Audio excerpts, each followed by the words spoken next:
ರಾಜೀನಾಮೆಗೆ ಎದುರಾಯ್ತಾ ವಿಘ್ನ ಅನ್ನೋದು ಪ್ರಶ್ನೆ. ರಾಜೀನಾಮೆ ನೀಡುವ ಟೈಮ್ ಬಗ್ಗೆ ಇನ್ನೂ ಕೂಡ ಕ್ಲಾರಿಟಿ ಇಲ್ವಂತೆ. ನಿನ್ನೆ ತನಕ 10:30 ಅಂತಿದ್ರು ಬೆಳಿಗ್ಗೆ, ಬಟ್ ಈಗ ಮಧ್ಯಾಹ್ನ ಅಂತಿದ್ದಾರೆ. ಮಧ್ಯಾಹ್ನ 3:30ಕ್ಕೆ ರಾಜ್ಯಪಾಲರ ಭೇಟಿಗೆ ಸಮಯ ಕೇಳಿದ್ದಾರೆ ಸಿಎಂ ಸಿದ್ದರಾಮಯ್ಯ ಅನ್ನೋದ್ರ ಡೀಟೇಲ್ಸ್ ಸದ್ಯ ಸಿಗ್ತಾ ಇದೆ. ಆದ್ರೆ ರಾಜೀನಾಮೆ ಸ್ವೀಕರಿಸೋದಕ್ಕೆ ಲೋಕಭವನದಲ್ಲಿ ಗವರ್ನರ್ ಇಲ್ವಂತೆ. ಹಂಗಾಗಿ ಸ್ವಲ್ಪ ಸಮಯ ನಿಗದಿ ವಿಚಾರಕ್ಕೆ ಸಂಬಂಧಪಟ್ಟಂತೆ ಕ್ಲಾರಿಟಿ ಸಿಗ್ತಾ ಇಲ್ಲ. ರಾತ್ರಿಯೇ ಮುಂಬೈಗೆ ಹೋಗಿದ್ದಾರೆ ರಾಜ್ಯಪಾಲ ಗೆಹ್ಲೋಟ್ ಅನ್ನೋದ್ರ ಬಗ್ಗೆ ಡೀಟೇಲ್ ಸಿಗ್ತಾ ಇದೆ. ಹಂಗಾಗಿ ಅವ್ರು ಬರಬೇಕು, ಅವ್ರನ್ನ ಭೇಟಿ ಆಗಬೇಕು, ರಾಜೀನಾಮೆ ಪತ್ರವನ್ನ ಅಧಿಕೃತವಾಗಿ ಕೊಡಬೇಕಾಗುತ್ತೆ. ಅನಾರೋಗ್ಯದ ಕಾರಣ ನೀಡಿ ಮುಂಬೈಗೆ ತೆರಳಿದ್ದಾರೆ ರಾಜ್ಯಪಾಲರು ಅನ್ನೋದ್ರ ಬಗ್ಗೆ ಮಾಹಿತಿ ಇದೆ. ಇವತ್ತು ಇಂದೋರ್ಗೆ ಪ್ರಯಾಣ ಬೆಳೆಸ್ತಿದ್ದಾರೆ ರಾಜ್ಯಪಾಲ ಗೆಹ್ಲೋಟ್ ಅನ್ನೋದ್ರ ಡೀಟೇಲ್ ಸದ್ಯ ಸಿಗ್ತಾ ಇದೆ. ಪ್ರವಾಸ ಮುಗಿಸಿ ಸಂಜೆ ರಾಜ್ಯಪಾಲರು ವಾಪಸ್ ಬರುವ ಸಾಧ್ಯತೆ ಕೂಡ ಇದೆ. ಅವ್ರು ಬಂದ ತಕ್ಷಣ ಮೋಸ್ಟ್ಲಿ ಸಿಎಂ ಸಿದ್ದರಾಮಯ್ಯನವರು ಭೇಟಿಯಾಗಿ ತಮ್ಮ ರಾಜೀನಾಮೆ ಪತ್ರವನ್ನ ನೀಡೋ ಸಾಧ್ಯತೆ ಇದೆ. ಹಂಗಾಗಿ ರಾಜ್ಯಪಾಲರು ಬರೋ ತನಕ ಕೂಡ ಸಿಎಂ ಸಿದ್ದರಾಮಯ್ಯನವರು ರಾಜೀನಾಮೆ ಪತ್ರ ಕೊಡಕ್ಕಾಗಲ್ಲ. ಸೊ ಹಂಗಾಗಿ ಸಮಯದ ಬಗ್ಗೆ ಇನ್ನೂ ಕೂಡ ಕ್ಲಾರಿಟಿ ಇಲ್ವಂತೆ. ಎನಿವೆ, ಇವತ್ತಲ್ಲ ನಾಳೆ ಬೆಳಗ್ಗೆನಾದ್ರೂ ಕೊಟ್ಟೇ ಕೊಡ್ತಾರೆ ರಾಜ್ಯಪಾಲರನ್ನ ಭೇಟಿ ಮಾಡಿ. ಯಾಕಂದ್ರೆ ಇದೆಲ್ಲವೂ ಕೂಡ ಡಿಸೈಡೆಡ್. ಹೈಕಮಾಂಡ್ ಮಟ್ಟದಲ್ಲೇ, ವರಿಷ್ಠರ ಮಟ್ಟದಲ್ಲೇ ಎಲ್ಲವೂ ಕೂಡ ಡಿಸೈಡ್ ಆಗಿರೋದ್ರಿಂದ ಸ್ವಲ್ಪ ಸಮಯ ವಿಚಾರಕ್ಕೆ ಸಂಬಂಧಪಟ್ಟಂತೆ ಕ್ಲಾರಿಟಿ ಇಲ್ಲ ಬಿಟ್ರೆ, ಆದ್ರೆ ಅಧಿಕೃತವಾಗಿ ಸಿಎಂ ಸ್ಥಾನದಿಂದ ಅವರು ಎಕ್ಸಿಟ್ ಆಗುವುದಂತೂ ಖಚಿತ. ಹಂಗಾಗಿ ಸಮಯ ನಿಗದಿ ಆಗ್ಬೇಕಷ್ಟೇ.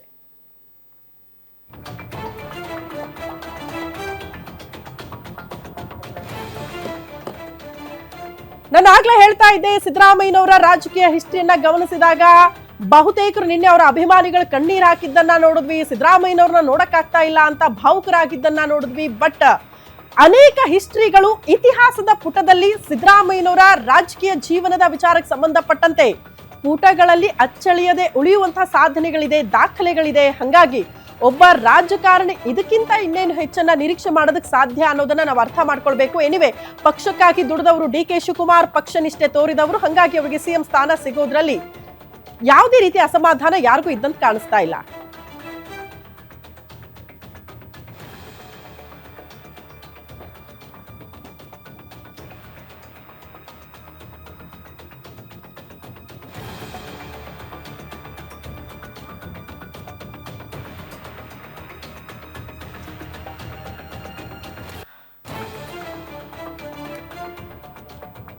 ಹದಿನೆಂಟು ವರ್ಷದ ಕಾಂಗ್ರೆಸ್ ಪಾಳ್ಯದ ರಾಜಕೀಯ ಜೀವನ, ಎಲ್ಲಾ ರೀತಿಯ ಅಧಿಕಾರ ಅನುಭವಿಸಿ ಅಧಿಕೃತವಾಗಿ ಈಗ ಸಿಎಂ ಸ್ಥಾನದಿಂದ 18 ವರ್ಷದಲ್ಲಿ 8 ವರ್ಷ ಸಿಎಂ ಸ್ಥಾನದಲ್ಲೇ ಇದ್ದಂತಹ ಸಿದ್ದರಾಮಯ್ಯನವರು ಈಗ ಅಧಿಕೃತವಾಗಿ ಇವತ್ತು ಸಿಎಂ ಸ್ಥಾನದಿಂದ ಎಕ್ಸಿಟ್ ಆಗ್ತಾ ಇರುವಂತಹ ದಿನ. ಬೇರೆ ಬೇರೆ ರೀತಿಯ ಚರ್ಚೆಗಳು ಕೂಡ ಆಗ್ತಾ ಇದೆ ಇದರ ಮಧ್ಯದಲ್ಲಿ. ಬಟ್ ಎನಿವೆ, ವರಿಷ್ಠರು ಅಂದ್ರೆ ಇನ್ಫ್ಯಾಕ್ಟ್ ಹೈಕಮಾಂಡ್ ಹೇಳಿದ್ರೆ ಎಲ್ಲವೂ ಅಂತಿಮ, ಅದಕ್ಕೆ ನಾನು ಗೌರವ ಕೊಡ್ತೀನಿ ಅಂತ ಸಿದ್ದರಾಮಯ್ಯ ಹೇಳಿದ್ರು. ಅದಕ್ಕೆ ಬದ್ಧರಾಗಿದ್ದಾರೆ ಅನ್ನೋದನ್ನ ನಾವು ಗಮನಿಸಬೇಕಾಗುತ್ತೆ.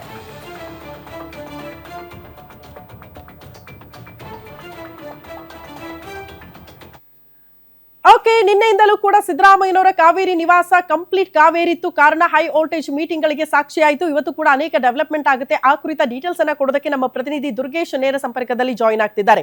ಅದೇ ರೀತಿ ಹಿಂದೆ ಮುಂದೆ ಬಹಳ ಅತ್ಯಾಪ್ತ ವಲಯದಲ್ಲಿ ಗುರುತಿಸಿಕೊಂಡವರು ಎಚ್.ಸಿ. ಮಹದೇವಪ್ಪ ಅವರು, ಅವರ ನಿವಾಸದಿಂದ ಕೂಡ ನಮ್ಮ ಪ್ರತಿನಿಧಿ ಕವನ ನೇರ ಸಂಪರ್ಕದಲ್ಲಿ ಜಾಯಿನ್ ಆಗ್ತಿದ್ದಾರೆ. ಅದ್ರ ಜೊತೆಗೆ ಇವತ್ತು ರಾಜಭವನಕ್ಕೆ ಸಿಎಂ ಸಿದ್ದರಾಮಯ್ಯ ತೆರಳಿ ರಾಜೀನಾಮೆ ಕೊಡ್ತಾರೆ ಅನ್ನುವಂತಹ ವಿಚಾರಕ್ಕೆ ಸಂಬಂಧಪಟ್ಟಂತೆ ರಾಜಭವನದಿಂದಲೇ ನೇರ ಸಂಪರ್ಕದಲ್ಲಿ ನಮ್ಮ ಪ್ರತಿನಿಧಿ ಅಜಯ್ ನೇರ ಸಂಪರ್ಕದಲ್ಲಿ ಜಾಯಿನ್ ಆಗ್ತಿದ್ದಾರೆ. ಮೊದಲನೇದಾಗಿ ಸಿಎಂ ಸಿದ್ದರಾಮಯ್ಯನವರ ನಿವಾಸದ ಕಡೆಗೆ ಹೋಗ್ಬಿಡೋಣ. ದುರ್ಗೇಶ್, ಸಿದ್ದರಾಮಯ್ಯನವರ ನಿವಾಸ ನಿನ್ನೆಯಿಂದಲೂ ಕೂಡ ಸೆಂಟರ್ ಆಫ್ ಅಟ್ರಾಕ್ಷನ್ ಆಗಿತ್ತು, ಪವರ್ ಹೌಸ್ ಆಗಿ ಮಾರ್ಪಾಡಾಗಿತ್ತು. ಕಾರಣ ಅವರ ಆಪ್ತರ ಆಗಮನ, ಬ್ಯಾಕ್ ಟು ಬ್ಯಾಕ್ ಸಭೆಗಳು, ಇದೆಲ್ಲ ಕೂಡ ಆಗಿದ್ದನ್ನ ಗಮನಿಸಿದ್ವಿ. ಇವತ್ತು ಕೊನೆಯ ದಿನ ಸಿಎಂ ಸ್ಥಾನದಲ್ಲಿ ಇರ್ತಾ ಇರೋದು ಸಿದ್ದರಾಮಯ್ಯನವರು. ಇವತ್ತು ಏನ್ ಬೆಳವಣಿಗೆ ಆಗ್ತಾ ಇದೆ ಅವ್ರ ನಿವಾಸದ ಬಳಿ ಅಂತ?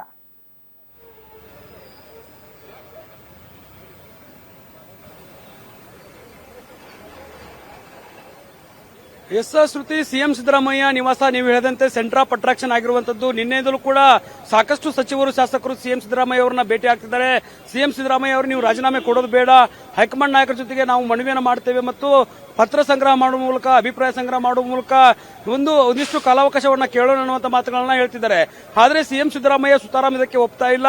ನನಗೆ ಹೈಕಮಾಂಡ್ ನಾಯಕರು ಸೂಚನೆ ಕೊಟ್ಟಿದ್ದಾರೆ, ನಾನು ರಾಜೀನಾಮೆ ನೀಡೋದಕ್ಕೆ ಸಿದ್ಧನಾಗಿದ್ದೇನೆ. ಯಾವುದೇ ರೀತಿಯಲ್ಲಿ ಇದಕ್ಕೆ ಯಾರು ಕೂಡ ವಿರೋಧವನ್ನು ವ್ಯಕ್ತಪಡಿಸೋದು ಬೇಡ ಮತ್ತು ಹೈಕಮಾಂಡ್ ನಾಯಕರು ಇದೆಲ್ಲವನ್ನೂ ಕೂಡ ಗಮನಿಸ್ತಾ ಇದ್ದಾರೆ.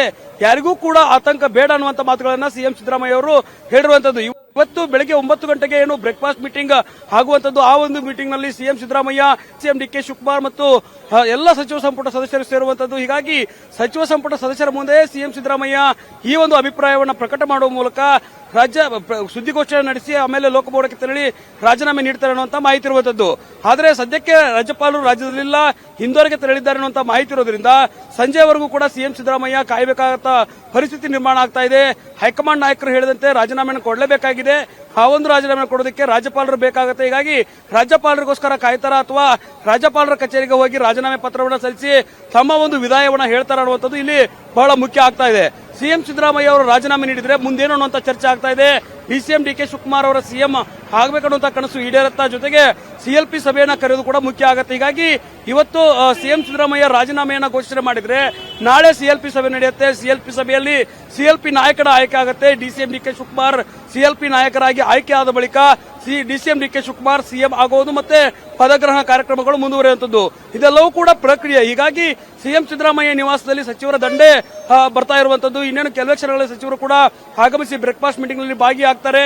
ಸಚಿವರು ಮತ್ತು ಸಿಎಂ ಸಿದ್ದರಾಮಯ್ಯ ಡಿಸಿಎಂ ಡಿಕೆ ಶಿವಕುಮಾರ್ ಅವರ ನಡುವೆ ಒಂದಿಷ್ಟು ಮಾತುಕತೆ ಆಗುತ್ತೆ. ಸಿಎಂ ಸಿದ್ದರಾಮಯ್ಯ ಸಚಿವರಿಗೆ ಇಲ್ಲಿಯವರೆಗೂ ಕೂಡ ಕೆಲಸ ಮಾಡಿದ್ದಕ್ಕೆ ಅಭಿನಂದನೆ ಸಲ್ಲಿಸುವಂತ ಕೆಲಸಗಳು ಮಾಡ್ತಾರೇನೋ ಮತ್ತು ಹೈಕಮಾಂಡ್ ನಾಯಕರ ಭೇಟಿಗೂ ಕೂಡ ಹೋಗ್ತೀನಿ ಅನ್ನೋ ಮಾತನ್ನ ಅವ್ರ ಮುಂದೆ ಹೇಳಬಹುದು. ಜೊತೆಗೆ ಹೈಕಮಾಂಡ್ ನಾಯಕರಿಗೆ ಭೇಟಿಯಾಗಿ ಇಷ್ಟು ದಿನ ಅಂದ್ರೆ 18 ವರ್ಷಗಳ ಕಾಲ ಸಿಎಂ ಸಿದ್ದರಾಮಯ್ಯ ರಾಜಕೀಯವಾಗಿ ಅದರಲ್ಲೂ ಕೂಡ ಕಾಂಗ್ರೆಸ್ನಲ್ಲಿ ಹೆಸರು ಮಾಡಿರುವಂತದ್ದು, 2 ಬಾರಿ ಮುಖ್ಯ ಮಂತ್ರಿಯಾಗಿ ಕೆಲಸವನ್ನು ಮಾಡಿರುವಂತದ್ದು.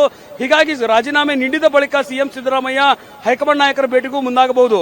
ಹೀಗಾಗಿ ಡಿಸಿಎಂ ಡಿಕೆ ಶಿವಕುಮಾರ್ ಸಿಎಂ ಆಗಬೇಕನ್ನುವಂತಹ ಒಂದು ಅಧಿಕಾರ ಸೂತ್ರ ಇತ್ತು. ಪವರ್ ಶೇರಿಂಗ್ ಪಾಯಿಂಟ್ ಕಳೆದ ಹಲವು ದಿನಗಳಿಂದ ನಡೀತಾ ಇತ್ತು. ಅದೆಲ್ಲದೂ ಕೂಡ ಬ್ರೇಕ್ ಹಾಕಿ ಸಿಎಂ ಸಿದ್ದರಾಮಯ್ಯ ಡಿಸಿಎಂ ಡಿಕೆ ಶಿವಕುಮಾರ್ ಅವರಿಗೆ ಅವಕಾಶವನ್ನು ಮಾಡಿಕೊಡೋದಕ್ಕೆ ಮುಂದಾದ್ರೆ ಪರಮೇಶ್ವರ್ ಮತ್ತು ಸಿಎಂ ಆಪ್ತರಲ್ಲಿರುವಂತಹ ಸಚಿವರ ಆತಂಕ ಏನು ಅನ್ನೋದು ಕೂಡ ಮುಖ್ಯ ಆಗುತ್ತೆ. ಯಾಕಂದ್ರೆ ನೂತನವಾಗಿ ಸಚಿವ ಸಂಪುಟ ಪುನರಚನೆ ಆಗಬೇಕಾಗುತ್ತೆ. ಡಿಸಿಎಂ ಡಿಕೆ ಶಿವಕುಮಾರ್ ಕ್ಯಾಬಿನೆಟ್ ನಲ್ಲಿ ಯಾರೆಲ್ಲ ಇರ್ತಾರೆ ಮತ್ತು 4 ಡಿಸಿಎಂ ಹುದ್ದೆಗಳನ್ನ ಸೃಷ್ಟಿ ಮಾಡಬೇಕು ಅಂತ ಸಿಎಂ ಸಿದ್ದರಾಮಯ್ಯ ಅವರ ಬೇಡಿಕೆಗೆ ಹೈಕಮಾಂಡ್ ನಾಯಕರು ಯಾವ ರೀತಿ ಸ್ಪಂದನೆ ಮಾಡ್ತಾರೆ ಮತ್ತು ಪ್ರಮುಖವಾಗಿ ಪರಮೇಶ್ವರ್, ಸತೀಶ್ ಜಾರಕಿಹೊಳಿ, ಮಹದೇವಪ್ಪ, ಜಮೀರ್ ಅಹಮದ್ ಖಾನ್ ಸೇರಿದಂತೆ ಹಲವಾರು ನಾಯಕರು ತಮ್ಮ ಒಂದು ಕ್ಯಾಬಿನೆಟ್ ನಲ್ಲಿ ಪೋರ್ಟ್ಫೋಲಿಯೋ ಯಾವುದು ಸಿಗುತ್ತೆ ಅನ್ನುವಂತ ಲೆಕ್ಕಾಚಾರದಲ್ಲಿದ್ದಾರೆ. ಸಿಎಂ ಸಿದ್ದರಾಮಯ್ಯ ಇದೆಲ್ಲವನ್ನೂ ಲೆಕ್ಕದಲ್ಲಿಟ್ಟುಕೊಂಡು ಒಂದಿಷ್ಟು ಬೇಡಿಕೆಗಳನ್ನ ಹೈಕಮಾಂಡ್ ನಾಯಕರ ಮುಂದೆ ಕೂಡ ಇಟ್ಟಿರುವಂತದ್ದು. ಹೀಗಾಗಿ ಈ ಒಂದು ಬ್ರೇಕ್ಫಾಸ್ಟ್ ಮೀಟಿಂಗ್ ನಲ್ಲಿ ಈ ಒಂದು ಮಹತ್ವದ ಚರ್ಚೆ ಆಗುತ್ತೆ. ಯಾರಿಗೆ ಅವಕಾಶ ಮಾಡಿಕೊಡಬೇಕು, ಯಾರಿಗೆ ಅವಕಾಶ ಮಾಡಿಕೊಡದೆ ಹಿರಿಯರಾಗಿರುವಂತವರಿಗೆ ಮತ್ತು ನಿಷ್ಕ್ರಿಯರಾಗಿರುವಂತವರಿಗೆ ಕೊಡಬೇಕು ಅನ್ನೋ ನಿಟ್ಟಿನಲ್ಲೂ ಕೂಡ ಚರ್ಚೆ ಆಗುತ್ತೆ. ಹೀಗಾಗಿ ಬಹಳ ಕುತೂಹಲ ಮೂಡಿಸ್ತಾ ಇದೆ ಸಿಎಂ ಸಿದ್ದರಾಮಯ್ಯ, ಡಿಸಿಎಂ ಡಿಕೆ ಶಿವಕುಮಾರ್ ಮತ್ತು ಸಚಿವ ಸಂಪುಟ ಸದಸ್ಯರ ಒಂದು ಬ್ರೇಕ್ಫಾಸ್ಟ್ ಮೀಟಿಂಗ್ ಬಳಿಕ ಸಿಎಂ ಸಿದ್ದರಾಮಯ್ಯ ಸುದ್ದಿಗೋಷ್ಠಿಯನ್ನು ನಡೆಸಿ ಅವರ ಒಂದು ರಾಜೀನಾಮೆಯನ್ನ ಪ್ರಕಟ ಮಾಡಿದ್ರೆ ಮುಂದಿನ ಪ್ರಕ್ರಿಯೆಗಳೆಲ್ಲವೂ ಕೂಡ ಆರಂಭವಾಗುವಂತದ್ದು. ಡಿಸಿಎಂ ಡಿಕೆ ಶಿವಕುಮಾರ್ ಮತ್ತು ಸಿಎಂ ಸಿದ್ದರಾಮಯ್ಯ ನಡುವೆ ನಡೆಯುತ್ತಿರುವಂತಹ ಈ ಒಂದು ಪವರ್ ಫೈಟ್ಗೆ ಬ್ರೇಕ್ ಬೀಳುತ್ತೆ. ಜೊತೆಗೆ ಸಿಎಲ್ಪಿ ಸಭೆಯನ್ನ ಕರಿಬೇಕು ಮತ್ತೆ ಸಿಎಲ್ಪಿ ಸಭೆಯಲ್ಲೂ ಕೂಡ ಒಂದಿಷ್ಟು ಏನು ಕಾಂಗ್ರೆಸ್ನ ಸಿಎಂ ಸಿದ್ದರಾಮಯ್ಯ ಆಪ್ತದಲ್ಲಿರುವಂತಹ ಸಚಿವರು ಹೈಕಮಾಂಡ್ ಮನವೊಲಿಸುವ ಕೆಲಸವನ್ನು ನಾವು ಮಾಡ್ತೇವೆ, ಒಂದಿಷ್ಟು ಕಾಲಾವಕಾಶ ಕೇಳಿ ನೀವು ರಾಜೀನಾಮೆ ಕೊಡಬೇಡಿ, ಬೇಕಾದ್ರೆ ಸಹಿ ಸಂಗ್ರಹ ಮಾಡೋಣ, ಪತ್ರ ಅಭಿಪ್ರಾಯ ಸಂಗ್ರಹ ಮಾಡೋಣ ಅನ್ನೋ ಮಾತುಗಳನ್ನು ಕೂಡ ಹೇಳ್ತಿದ್ದಾರೆ. ಆದರೆ ಯಾವುದೇ ಕಾರಣಕ್ಕೂ ಸಿದ್ದರಾಮಯ್ಯ ಒಪ್ಪದೇ ಇರೋದ್ರಿಂದ ಇವತ್ತು ಮಧ್ಯಾಹ್ನ ಅಥವಾ ಸಂಜೆಯವರೆಗೂ ಕೂಡ ರಾಜ್ಯಪಾಲರು ರಾಜ್ಯಕ್ಕೆ ಆಗಮಿಸಿದರೆ ರಾಜ್ಯಪಾಲರನ್ನು ಭೇಟಿಯಾಗಿ ರಾಜೀನಾಮೆ ನೀಡುವಂತದ್ದು ಬಹುತೇಕ ಫಿಕ್ಸ್ ಎನ್ನಲಾಗ್ತಾ ಇದೆ. ಶ್ರುತಿ.